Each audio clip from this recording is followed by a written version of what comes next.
talk about Margot. So as you guys can probably tell, I have a brand new background behind me. I'm just gonna step out of frame really quick so you guys can take a look at this masterpiece that I have been working on.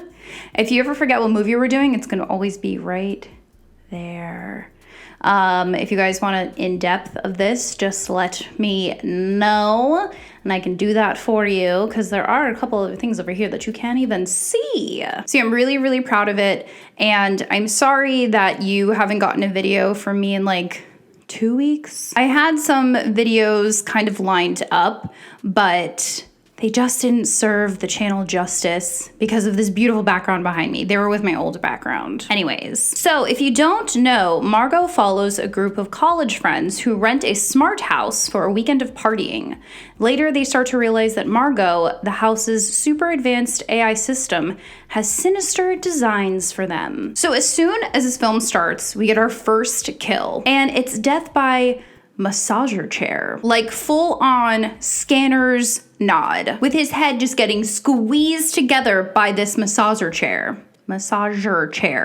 I didn't even know these kinds of chairs did that. Rich people, am I right? Spoiler alert, this was kind of the only kill throughout the entire movie that I actually liked. I also did chat with the director, who was very, very nice on Instagram, and he liked my Scanners reference, so that was nice.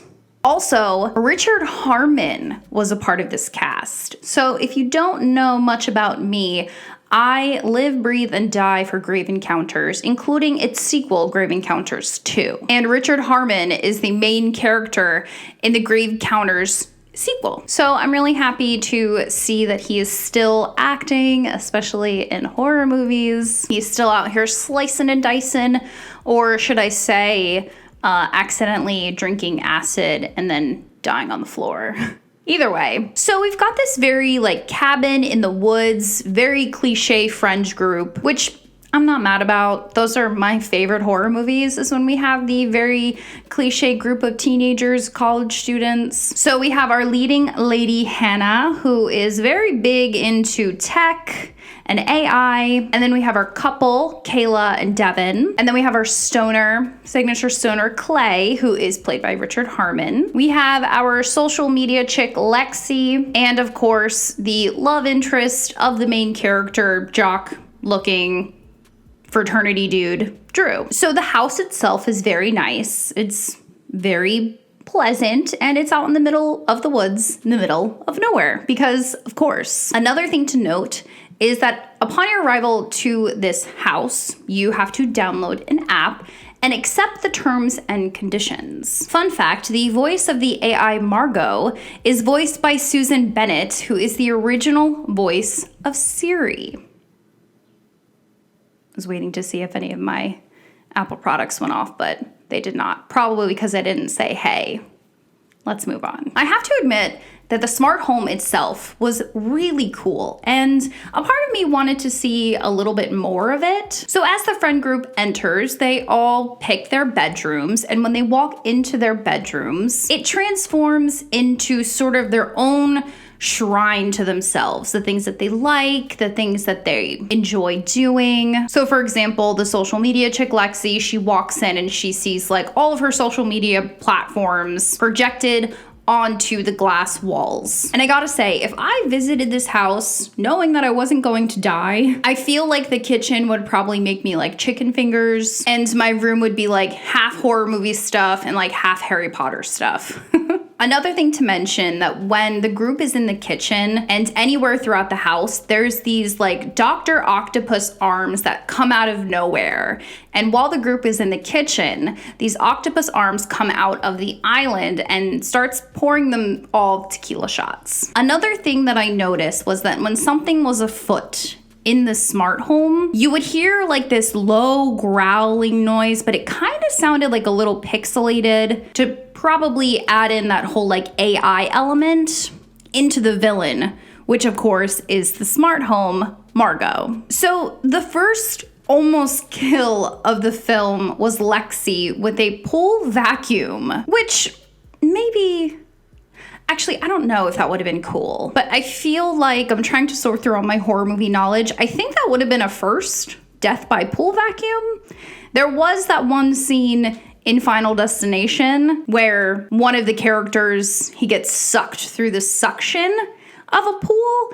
But I feel like that's a little bit different than a pool cleaning vacuum. So throughout the film, we learn that these group of friends used to be pretty close, and they all kind of started doing their own thing. And they called themselves the Nerd Herd. I'm not judging. It is what it is. We also learn that while watching the film, that Hannah and Drew, who are our two main characters, they have a crush on each other. But at the moment, Drew is currently dating Lexi, who is the social media girl, and honestly, she's not super nice. Which raises the question, as if these group of friends were so close that they gave themselves a nickname, why didn't anybody tell Lexi to leave Hannah alone? At one point, Lexi doesn't even call her the right name. She calls her Marshmallow, which I think is really funny. There was even at one point that Lexi insinuated that Hannah was fat. We don't fat shame here. So going back to Margot, who is the AI, she also seems to be represented by this weird white gooey 3D paint. Another thing about Margot is she talks a lot. Now listen, I know that I also talk a lot, but the verbiage that she continued to use with the friend group, it came off cringe. It kind of sounded like maybe like a boomer trying to fit in with a millennial or a younger crowd. I feel like if I was in the house, I would have said, Margot, please just shut the fuck up.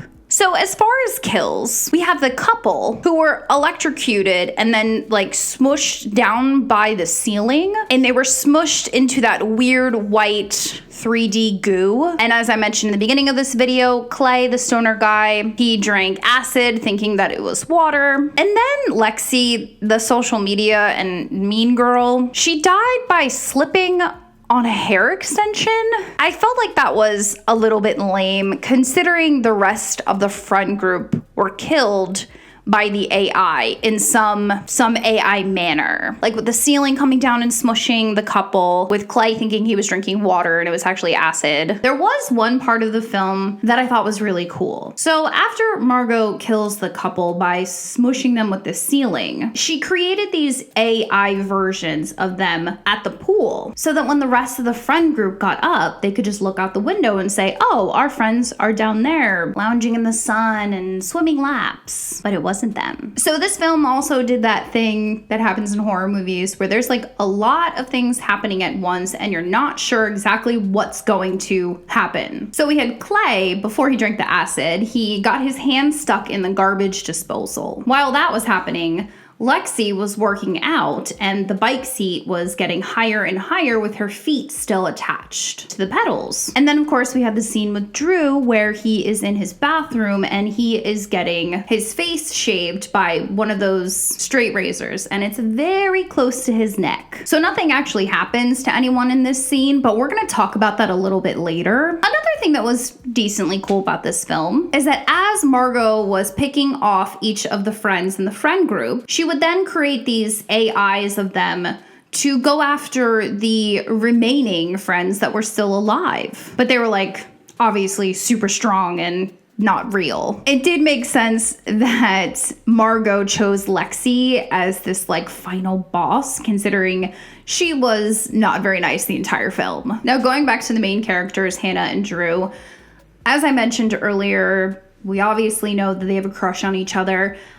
I don't really care about that stuff in horror movies. I'm sorry, I don't. I said it in my Scream 6 review. Just show me blood and gore. Don't show me a love story. Now, I will say that there were some plot holes in this film. So before Lexi slipped on her hair extension, she was able to kick the AI through a glass window, which doesn't quite make a lot of sense to me considering, as I mentioned, these AI forms of the dead friends were supposed to be superhuman. Another part that was a little bit confusing was when they were able to trick Margot into thinking that she was killing Hannah, but it was just a clone. Wouldn't Margot be able to recognize her own clone within her own AI system?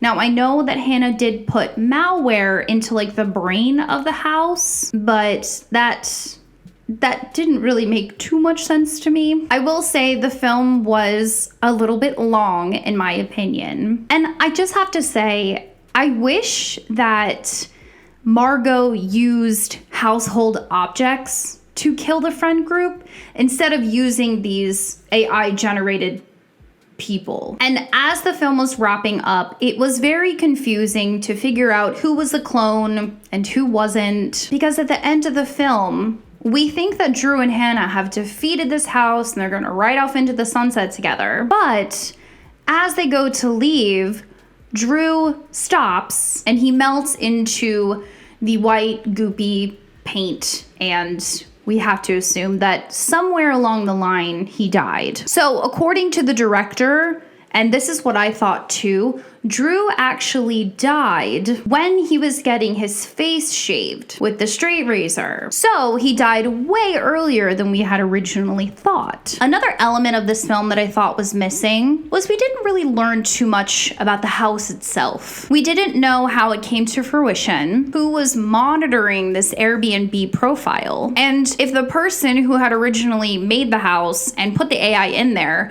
did this person know that it was going off on a tangent a little bit and was killing everybody that came through? Another plot hole that I didn't mention earlier was, how is no one connecting murders and missing people to this house? Another theory I had about Drew's death was, remember I told you in the beginning of this video that before entering the house, you had to download an app and you had to hit accept or decline? Well, Hannah was the only one who declined the terms and conditions. Drew had accepted. So is it sort of a play on nobody ever reads the terms and conditions and they just hit accept? So as soon as the friend group hit accept without reading them, they pretty much signed their death certificate? It was really dark. So let me know down below what you thought about Margot. Did you like it? Did you hate it? If you haven't seen it, I don't know why you watch this video because there's spoilers, but I don't judge. It was good. It was a fun movie. I would definitely recommend it, but if you're okay with like plot holes and things, which I am okay with. And if there's any horror movie that you guys want me to cover that I haven't yet, let me know in the comments. You guys can subscribe to my channel too. I put new videos out every single Saturday. If you want, it's up to you. You can also follow me on social media if you want to. Once again, it's up to you, and I'll talk to you guys later. Bye.